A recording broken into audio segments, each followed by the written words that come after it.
नमस्कार दोस्तों, मैं हूँ वीर, आप देख रहे हैं। मेरे प्रिय, जीवन बहुत विरोधाभासी है। यहाँ जो तुम्हें ऊपर दिखाई पड़ता है वह अक्सर भीतर उससे कहीं उल्टा घट रहा होता है, और जो यह बहुत नीचे दिखाई देता है, गर्त में पड़ा हुआ, कई बार वही सर्वोच्च शिखर पर जाने का रास्ता निकालता है। आज मैं एक ऐसी ही यात्रा की बात करने जा रहा हूँ। यह यात्रा किसी और की नहीं, यह तुम्हारी ही यात्रा है। यह मनुष्य की चेतना की यात्रा है, अंधेरे से प्रकाश की ओर, मूर्खता से प्रज्ञा की ओर। जरा विचार करो, एक आदमी पेड़ पर चढ़ा है, वह जिस डाल पर बैठा है उसी को काट रहा है। तुम हंसोगे, तुम कहोगे यह तो पागलपन है, यह तो महामूर्खता है। अगर डाल कटेगी तो वह आदमी गिरेगा, उसकी हड्डियां टूटेगी, शायद मर भी जाए। लेकिन ठहरना, इतनी जल्दी हंसना मत। जरा अपने जीवन में झांक कर देखो, क्या तुम भी वही नहीं कर रहे हो? जिस प्रेम के सहारे तुम जी रहे हो, क्या तुम उसी प्रेम की जड़ें नहीं काट रहे हो? जिस शरीर में तुम हो, क्या तुम उसी शरीर को अपने ही हाथों से नष्ट नहीं कर रहे हो? क्रोध से, चिंता से, बेईमानी से जिस प्रकृति ने तुम्हें जीवन दिया, क्या पूरी मनुष्य जाति उसी प्रकृति की डाल को नहीं काट रही है जिस पर वह बैठी है? तो कालिदास कोई एक व्यक्ति नहीं, कालिदास पूरी मनुष्य जाति का प्रतीक है। Video sponsor Dwarkadhish electric and power tools. अपने विज्ञापन हमें भेजें, कमेंट करें। उसी प्रकृति की डाल को काट रहा है मनुष्य। क्या तुम्हें मालूम नहीं है? तुम्हें जीवन दिया है पूरी मनुष्य जाति। कालिदास कोई एक व्यक्ति नहीं है, कालिदास पूरी मनुष्य जाति का प्रतीक है। वह सोए हुए इंसान का चेहरा है, जिसे यह भी होश नहीं, उसका हर कृत्य, उसका हर कार्य खुद को ही मिटाने की तैयारी है। कहानी कहती है यह महामूर्ख था, लेकिन मैं तुमसे कहता हूं वह मूर्ख नहीं था, वह सिर्फ सोया हुआ था। और सोए हुए आदमी से गलतियां तो होगी ही, लेकिन जो सोया है उसको जगाने की संभावना भी है। जो पहले से जागा हुआ नाटक कर रहा है उसे जगाना बहुत मुश्किल। तुम्हारे आसपास ऐसे बहुत लोग हैं, बड़े बड़े पंडित, विद्वान, डिग्रियों वाले लोग। वे कालिदास की तरह पेड़ से गिरते हुए नहीं दिखते, लेकिन वे गिर रहे हैं। कालिदास तो कम से कम इतना ईमानदार था कि उसकी मूर्खता साफ दिखाई देती थी। आज का आदमी तो अपनी मूर्खता को ज्ञान के आवरण में छिपा लेता है। कहानी शुरू होती है एक अहंकार से, और याद रखना, हर पतन की शुरुआत अहंकार से होती है। एक विदुषी थी, एक राजकुमारी, विद्योत्तमा। नाम ही कितना सुंदर, विद्या में उत्तम। उसे अपने ज्ञान का, अपने शास्त्र का, अपनी तार्किक बुद्धि का बहुत घमंड था। ज्ञान जब तक अनुभव ना बने तो वह जहर है, और जब ज्ञान अहंकार बन जाए तो वह अज्ञान से भी बदतर है। अज्ञानी तो कम से कम झुक सकता है, पूछ सकता है, सीख सकता है, लेकिन जिसे यह भ्रम हो जाए कि मैं जानता हूं, उसके सीखने के सारे दरवाजे बंद हुए समझो। विद्योत्तमा के साथ यही हुआ। उसने घोषणा करवा दी, जो मुझे शास्त्रार्थ में हरा देगा, जो तर्कों में मुझे पराजित कर देगा, मैं उसी के गले में वरमाला डालूंगी।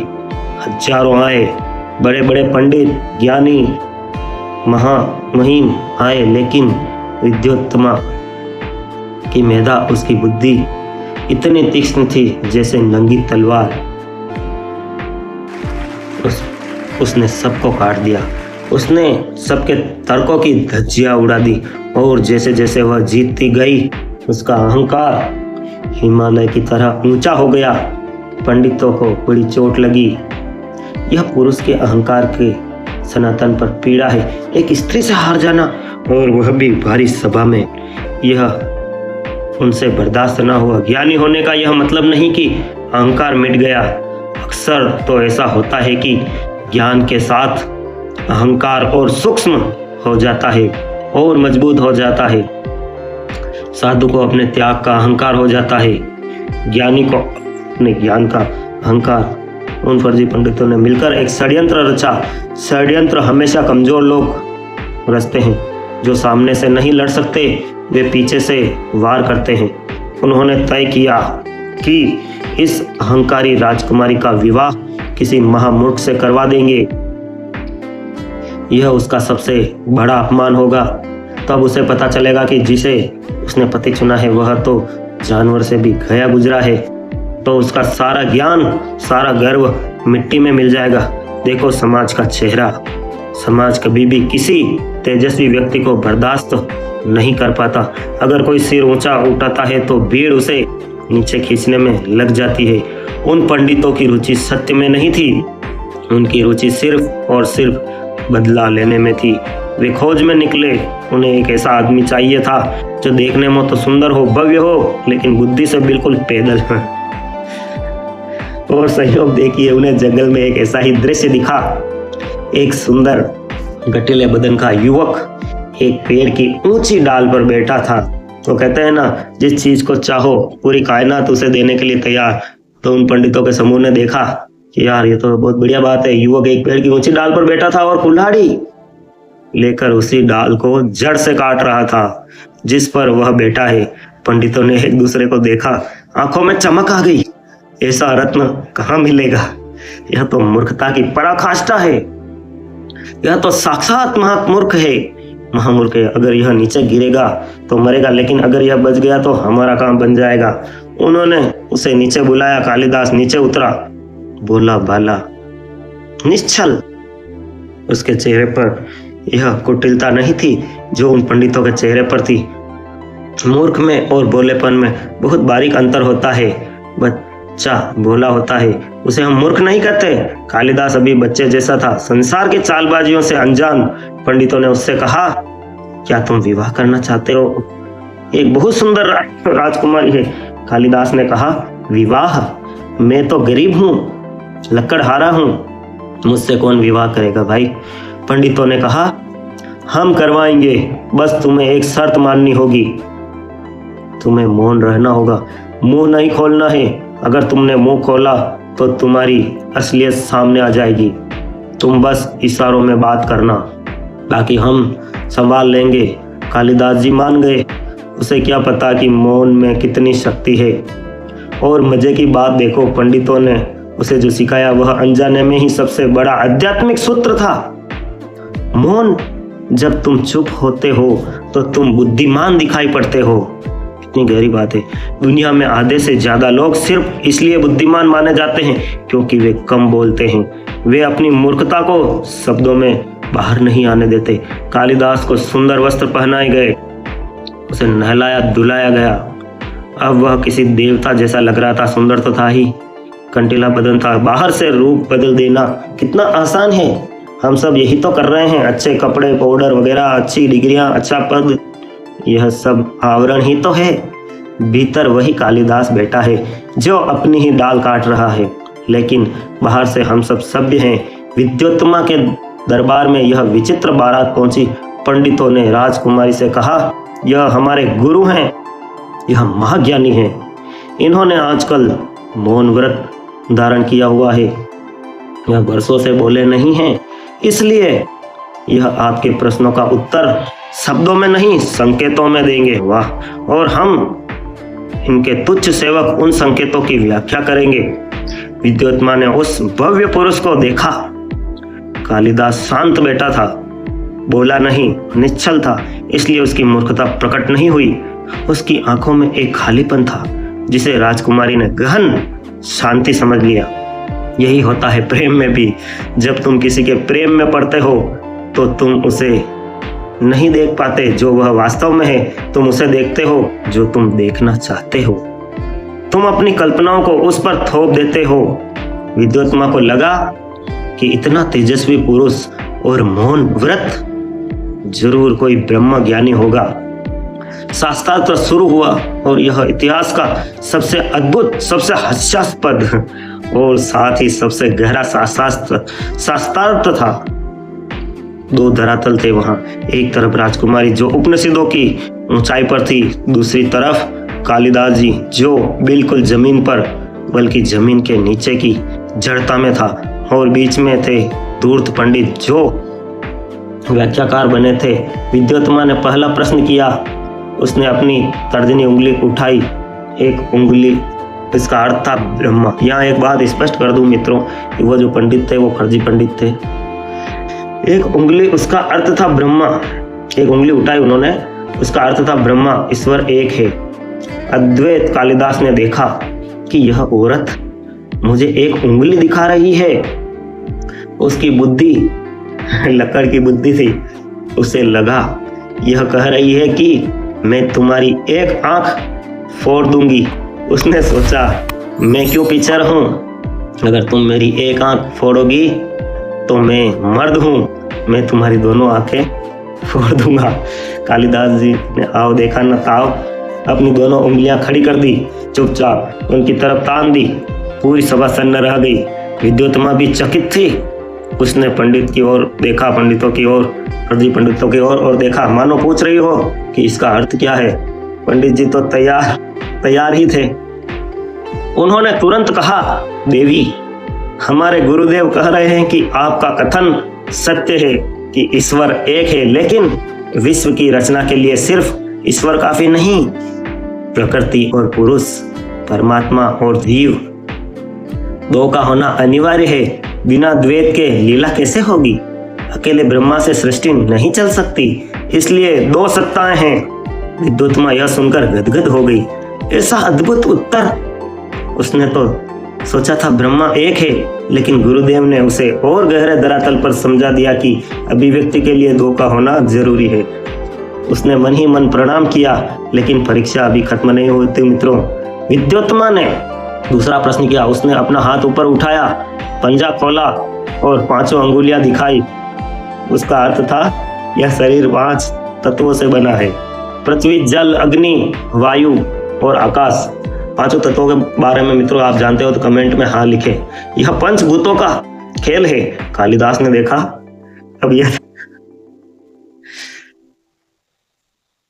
अब यह थप्पड़ मार। कालिदास जी ने देखा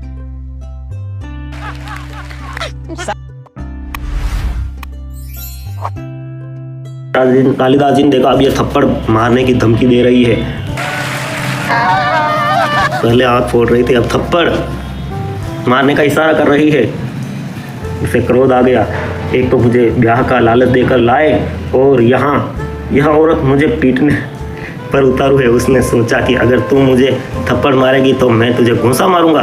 कालिदास जी ने अपनी मुट्ठी कसकर बंद कर ली और उसे हवा में लहराया, चुपचाप, जैसे कह रहा हो खबरदार जो हाथ उठाया घूंसा मारकर मुंह तोड़ दूंगा। विद्योत्मा फिर हैरान। उसने फिर पंडितों की ओर देखा। पंडितों ने मुस्कुराते हुए व्याख्या दी।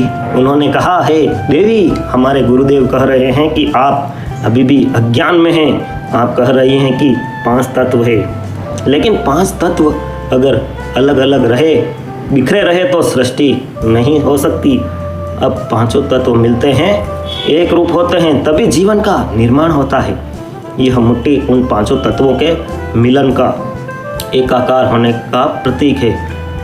संगठन में ही जीवन है, बिखराव में नहीं। विद्योत्मा नतमस्तक हो गई। उसने अपनी हार स्वीकार कर ली। उसे लगा कि उससे भी बड़ा ज्ञानी टक्कर का व्यक्ति मिल गया है। उसे लगा कि उसे उसका गुरु, उसका पति, उसका सर्वस्व मिल गया है। विवाह संपन्न हुआ, शहनाइयाँ बजी, उत्सव ढोल नगाड़े मनाए गए। पंडित अपनी सफलता पर मंद मंद मुस्कुरा रहे थे। उन्होंने अपना बदला तो ले लिया था। उन्हें एक विदुषी को एक महामूर्ख के खूंटे में बांध दिया था, लेकिन देखा है आपने प्रकृति का खेल। प्रभु को क्या मंजूर था, लेकिन झूठ की उम्र लंबी नहीं होती। तुम झूठ के फूलों से बगीचा तो बना सकते हो, लेकिन उन फूलों में खुशबू कहाँ से लाओगे। एक दिन इत्र छिड़क दोगे, फिर खुशबू कहाँ से लाओगे। कागज के फूलों में कहीं खुशबू आती है क्या। दोस्तों यहाँ तक समझ में आया तो एक छोटा सा कमेंट करें। कागज के फूलों में कब तक मन बहलाओगे। विवाह हो गया, लेकिन असली परीक्षा तो अब शुरू होनी थी। अब तक कालिदास जी मौन था, इसलिए विद्वान था। रात हुई, सुहागरात का समय आया। कक्ष सजा हुआ था, फूलों की महक थी।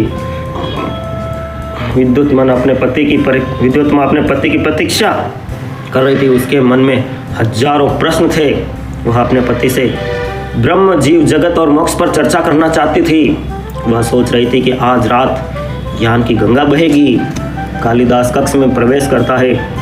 वह अभी भी डरा हुआ है। उसे पंडितों ने सख्त हिदायत दी थी, कुछ भी हो जाए मुंह मत खोलना। कल जाकर तब जाकर वो पलंग के एक कोने में बैठ गया। विद्युत्मा ने, जो उनकी पत्नी थी, घूंघट उठाया। उसने पति के चरण स्पर्श किए। सन्नाटा छाया हुआ था। वह सन्नाटा दो दिलों का मिलन का नहीं था, वह एक तूफान से पहले की शांति थी। बाहर हवा चल रही थी। तभी खिड़की के पास से एक आवाज़ आई। बाहर कोई ऊंट बोल रहा था। कालिदास का ध्यान उस आवाज़ की तरफ गया। उसका पुराना संस्कार जाग गया। वह जंगल का आदमी था, भोला भला, जानवरों के बीच रहता था। अचानक उसका मौन व्रत टूट गया। उसने भीतर का डर और उसका असल व्यक्तित्व बाहर छलक पड़ा। वह भूल गया कि वह कहाँ है। वह भूल गया कि वह पंडितों का गुरु बना बैठा है। उसने उत्तेजना में ऊंट की तरफ इशारा करते हुए कहा, ऊंट ऊंट ऊंट। उष्ट्र संस्कृत में शब्द होता है उष्ट्र, लेकिन कालिदास को शुद्ध उच्चारण कहाँ से आता। तो वह गवार था। उसने अपनी देहाती सी भाषा में गलत उच्चारण के साथ ऊट ऊट उष्ट उष्ट चिल्लाना शुरू किया। विद्युत्मा को जैसे बिजली का झटका लगा। उसने ध्यान से सुना। शायद उसने गलत सुना हो, शायद वह कोई बीज मंत्र हो, लेकिन कालिदास ने फिर दोहराया, उट्र उट्र उट्र। एक क्षण में जैसे कांच का महल चकनाचूर हो गया। विद्युत्मा का सारा भ्रम टूट गया। वह समझ गई कि यह कोई मोहनी बाबा या महाज्ञानी नहीं है। यह तो संस्कृत का एक साधारण शब्द उष्ट्र भी नहीं बोल पा रहा और उट्र उट्र कर रहा है। यह तो निपट अनपढ़ है, गंवार है। उसका खून खोल उठा। उसे अपने अपमान का बोध हुआ। उसे समझ आ गया कि उसके साथ धोखा हुआ है। पंडितों ने उसके अहंकार को तोड़ने के लिए उसके जीवन के साथ खिलवाड़ किया है। जरा उस स्त्री की मनस्थिति को समझो। जिसे उसने देवता समझा, वह पत्थर भी नहीं, मिट्टी का ढेला निकला। प्रेम में जब धोखा मिलता है तो वह प्रेम घृणा में बदल जाता है, और यह घृणा उतनी ही तीव्र होती है जितना गहरा प्रेम था। विद्युत्मा ने रौद्र रूप धारण कर लिया। उसकी आंखों से अंगारे बरसने लगे। उसने कालिदास को देखा, जो अब भी शायद समझ नहीं पा रहा था कि क्या गलती हुई। मूर्ख, धूर्त, वो चिल्लाए, मूर्ख, धूर्त, तूने मुझे छला है। तूने मेरे ज्ञान का, मेरी तपस्या का अपमान किया है। कालिदास सकपका गया। उसका सारा राज खुल चुका था। अब ना पंडित वहाँ थे बचाने के लिए, ना कोई और। अब उसका सामना साक्षात सत्य से था, और सत्य नंगा होता है। वह बहुत क्रूर होता है। विद्युत्मा ने उसे धक्के मारकर, लात मारकर कक्ष से बाहर निकालना शुरू किया। वह सिर्फ एक कमरे से निकाला नहीं जाना था, वह उस सुरक्षा घेरे से निकाला जाना था जिसमें कालिदास अब तक जी रहा था। सोचो उस पल को। कालिदास, जो अभी कुछ देर पहले तक एक राजकुमार की तरह पूजा जा रहा था, अब एक अपराधी की तरह दुत्कारा जा रहा है। जीवन ऐसा ही, एक पल में तुम्हें आसमान पर चढ़ा देता है और दूसरे ही पल जमीन पर पटक देता है। लेकिन मज़े की बात यह है कि जब तक तुम जमीन पर पटके नहीं जाते, तब तक तुम्हें होश नहीं आता। जब तक तुम्हारी नींद हराम नहीं होती, तब तक तुम जागते नहीं। कालिदास के लिए यह अपमान, यह तिरस्कार एक अंत नहीं था, यह एक शुरुआत थी, बिगिनिंग। लेकिन क्या कालिदास इसे समझ पाएगा? क्या एक उठ उठ बोलने वाला लकड़हारा इस गहरे गांव को सह पाएगा? विद्युत्मा ने उसे दरवाजे तक घसीटा और उसे अंतिम धक्का देते हुए, लात मारते हुए उसने संस्कृत में एक वाक्य कहा। यह वाक्य जो इतिहास बन गया, वह वाक्य जो कालिदास के हृदय में तीर की तरह चुभ गया, जो असली तीर से भी ज्यादा घाव दे। वह वाक्य था, अस्ति कश्चित् वाग विशेष। इसका अर्थ है, क्या तुम्हारी वाणी में कोई विशेषता है? क्या तुम्हारे पास कहने को कुछ भी अपना है? और धड़ाम से दरवाजा बंद हो गया। कालिदास बाहर अंधेरे में खड़ा रह गया, अकेला, अपमानित, परित्यक्त। यही वह क्षण है मेरे प्रिय मित्रों, जहाँ से असली यात्रा शुरू होती है। अब तक जो था वह नाटक था, अब जो होगा वह जीवन होगा। अब तक वह दूसरों के इशारे पर नाच रहा था, अब उसे अपनी चाल चलनी होगी। उस बंद दरवाजे के बाहर खड़ा कालिदास वो लकड़हारा और उसके कानों में गूंजता वह प्रश्न अस्त कश्चित वाद विशेष, क्या इस प्रश्न का उत्तर दे पाएगा? लिखो कमेंट में। अगर आपके रोंगटे खड़े हो गए हैं इस वाक्य से तो लिखो कमेंट में और कर दो शेयर। वीडियो भी बाकी है। यह वापस जाकर उसी पेड़ पर बैठ जाएगा या अपनी डाल काटेगा, क्या करेगा? अंधेरा घना है, लेकिन याद रखना बीज को अंकुरित होने के लिए घने अंधेरे में जमीन के नीचे दबना ही पड़ता है। कालिदास दब गया अपमान के बोझ तले, ग्लानि के बोझ तले, लेकिन क्या यह अंकुरित होगा? मेरे प्रिय मित्रों, उस दरवाजे के बाहर खड़ा कालिदास, क्या तुम उसे देख पा रहे हो? यह सिर्फ एक व्यक्ति नहीं है जो वहाँ खड़ा है, वह पूरी मनुष्यता की संभावना है जो एक निर्णायक मोड़ पर खड़ी है। जब भी जीवन तुम्हें धक्का देता है, जब भी तुम्हारे लिए दरवाजे बंद किए जाते हैं, ठीक उसी क्षण तुम्हारे भाग्य का निर्णय होता है। तुम्हें जीरो से शुरू करना होता है। कालिदास जहाँ खड़ा था सन्नाटा था और भीतर एक तूफान था, अपमान का तूफान, तिरस्कार का तूफान। सोचो उसकी क्या दशा रही होगी। जिस पत्नी को उसने देवी माना, जिसके प्रेम में वह अभी अभी बंधा था, उसी ने उसे जानवर से भी बदतर कहकर निकाल दिया। आम आदमी होता तो क्या करता? जरा सोचो, अगर तुम्हारे साथ ऐसा हो, तुम्हारी पत्नी, तुम्हारी प्रेमिका या तुम्हारा समाज, तुम्हारा मित्र तुम्हें धक्के मारकर निकाल दे तो तुम क्या करोगे? या तो तुम रोओगे, गिड़गिड़ाओगे, माफ़ी मांगोगे, या फिर तुम क्रोध से भर जाओगे, बदला लेने की सोचोगे, शायद उस घर में आग लगा दोगे, या फिर हताशा में जाकर सुसाइड कर लोगे। कायर लोग यही करते हैं, लेकिन कालिदास ने इससे भी कुछ नहीं किया। इसमें से कुछ भी नहीं किया कालिदास जी ने, और यहीं से वह महामूर्ख एक महामानव बनने की दिशा में मुड़ गया। उसने उस अपमान को पी लिया, उसने उस जहर को उगला नहीं, उसने उसे अपने भीतर उतार लिया। याद रखना, शिव वही है जो विष को पी जाए और उसे अमृत बना दे। कालिदास ने उस रात एक निर्णय लिया। उसने सोचा, यह अपमान मेरा नहीं है। यह video sponsor Dwarkadhish electric and power tools, all type of discount, Jaipur जिले के सामने SS ज्वेलर्स के पास, फतेहनगर। उसने सोचा, यह अपमान मेरा नहीं है, यह मेरे अज्ञान का है। विद्योत्मा ने मुझे नहीं ठुकराया है, उसने मेरी पशुता को, मेरी जड़ता को ठुकराया है। और यह सही है। यह स्वीकार भाव, यह एक्सपेक्टेशन ही क्रांति है। यह जीवन भर दूसरों को गलत ठहराने में लगे रहते हैं। उसने मुझे धोखा दिया, समाज खराब है, लोग बुरे हैं, हम कभी अपने भीतर की कमी को नहीं देखते। कालिदास ने उस रात अपनी कमी देख ली। उसने देख लिया कि मैं वास्तव में उसी डाल को काट रहा था जिस पर मैं बैठा था। वह वहाँ से चला गया, वापस अपने गांव नहीं गया, वापस उसी लकड़हारे के जीवन में नहीं लौटा, क्योंकि जो एक बार जाग गया वह वापस कैसे सो सकता है मित्रों। वह सीधा माँ काली के मंदिर गया। विद्या की देवी सरस्वती है, लेकिन वह काली के पास क्यों गया? वह बहुत गहरा प्रतीक है। काली माँ मृत्यु की देवी है, काली विनाश की देवी है, और निर्माण से पहले विनाश तो जरूरी है ना मित्रों। नए के जन्म लेने के लिए पुराने को मरना जरूरी है। कालिदास समझ गया कि इस मूर्ख कालिदास को मरना होगा, तभी उस राग से कोई ज्ञानी पैदा होगा। कि वंदित्या कहती है कि उसने मंदिर में जाकर अपनी जीभ काट ली, काली माँ के चरणों में चढ़ा दी, ऐसी कहानियाँ कहती है। अब इसे तुम स्थूल अर्थों में मत ले लेना। लोग कहानियों को बहुत सही तौर पर ले लेते हैं, प्रतीकात्मक है वो। सिर्फ जीभ काटने का अर्थ है उसने अपनी वाणी को, अपने अहंकार को, अपने तर्क को जड़ से काट दिया। उसने कहा, माँ यह जीभ ही मेरी शत्रु है, इसी ने मेरा अपमान कराया, मैं इसे तुम्हें समर्पित करता हूँ। अब या तो तुम बोलो या मैं मौन रहूँगा। यह समर्पण था। यह जब तुम किसी चीज़ को पाने के लिए अपना सर्वस्व दांव पर लगा देते हो, यहाँ तक कि अपना सब कुछ, तो अस्तित्व को झुकना ही पड़ता है। जब तुम बचाने के लिए कुछ भी नहीं रखते तो परमात्मा को आना ही पड़ता है। उस रात मंदिर के गर्भगृह में क्या हुआ यह कोई नहीं जानता, लेकिन यह विज्ञान का नियम है। जब तुम पूरी तरह खाली हो जाते हो तो तुम भर दिए जाते हो। कालिदास खाली हो गया था। उसका अहंकार, उसकी मूर्खता उसका मैं सब कुछ मिट गया था मित्रों।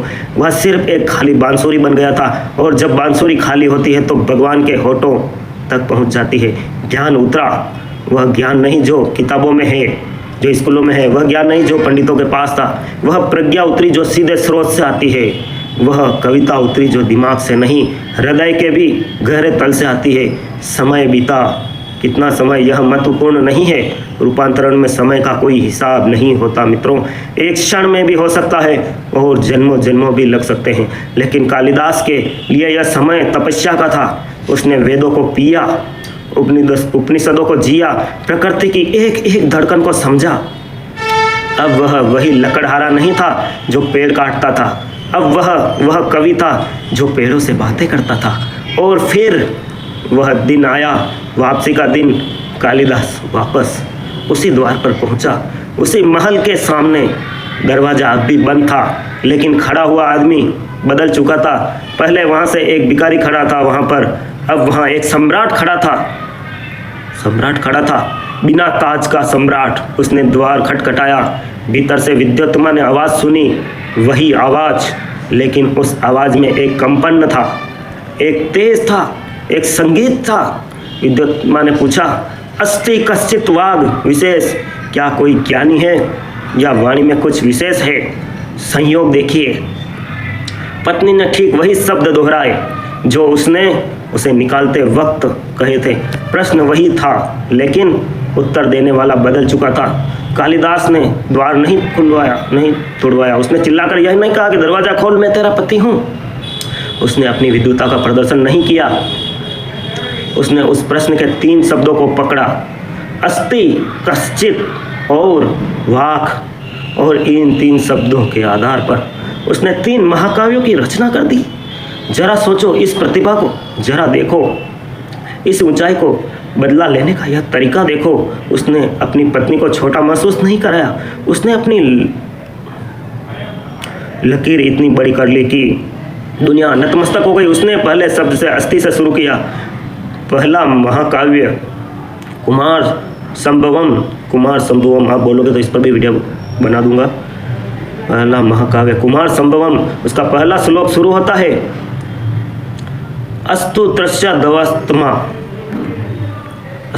दवात्मा।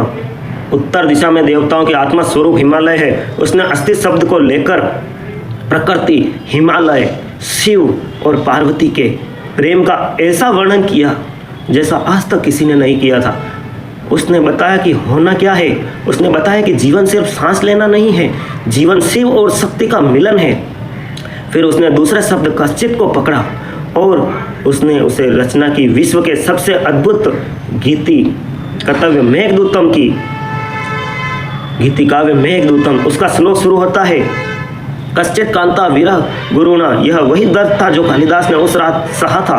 वियोग, जुदाई, एक यक्ष जो अपनी प्रेमिका से दूर है, बादलों को अपना दूत बनाकर संदेश भेजता है।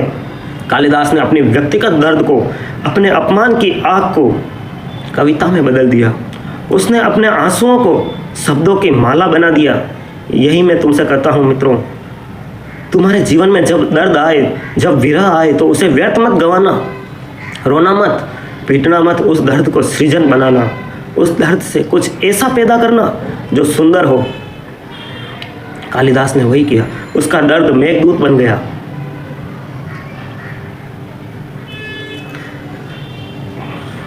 जो आज हजारों साल बाद भी प्रेमियों के दिलों को धड़काता है। और फिर तीसरा शब्द था वाक, वाणी। इससे उसने लिखा रघुवंशम।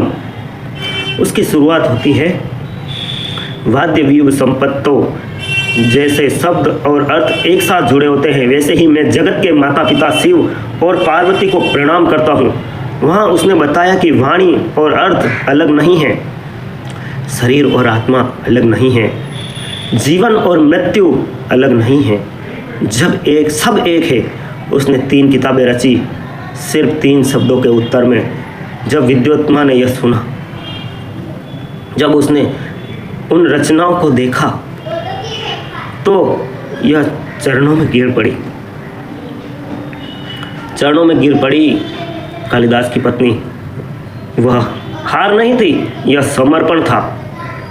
अब वह पत्नी नहीं थी, अब वह शिष्या थी। और कालिदास अब पति नहीं था, वह गुरु हो गया था। संबंध बदल गए, वासना प्रार्थना बन गई, संघर्ष संगम बन गया। कालिदास महाकवि बन गए। दुनिया आज भी उन्हें याद करती है, लेकिन उस विद्वत्मा को कोई नहीं पूछता, उन पंडितों के नाम कोई नहीं जानता। क्यों? क्योंकि उन्होंने दूसरों को गिराने की कोशिश की थी, और कालिदास ने खुद को गिराया, खुद को मिटाया और खुद को नए सिरे से बनाया। इस कहानी का सार क्या है मेरे प्रिय?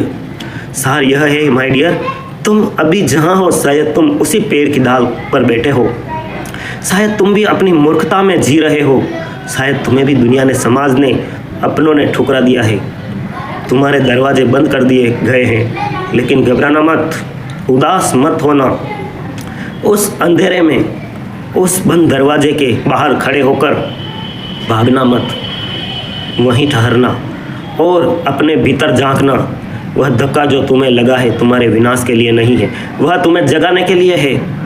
परमात्मा कई बार लात मारकर जगाता है, तब तुम थपकियों से नहीं जागते। विद्वत्मा वह निमित्त थी, वह बहाना थी। अपने अपमान को शक्ति बनाना, अपनी अस्वीकृति को संकल्प बनाना। और याद रखना, तुम्हारे भीतर भी एक कालिदास छिपा बैठा है, उसे बाहर आने दो। अपनी जड़ता की जीभ काट दो, अपने अहंकार की बलि चढ़ा दो। जिस दिन तुम अपनी मूर्खता को स्वीकार कर लोगे, उसी दिन ज्ञान का पहला सूरज उगेगा। जिस दिन तुम समझ लोगे कि मैं कुछ नहीं जानता, उसी दिन तुम सब कुछ जानने के लिए योग्य हो जाओगे। कालिदास की यात्रा एक आदमी की यात्रा नहीं, यह शूद्र से ब्राह्मण होने की यात्रा है, यह अंधकार से प्रकाश की यात्रा है, यह तुम्हारे और मेरे भीतर की यात्रा है। तो क्या तुम तैयार हो? क्या तुम अपनी डाल काटने वाली कुल्हाड़ी फेंकने को तैयार हो?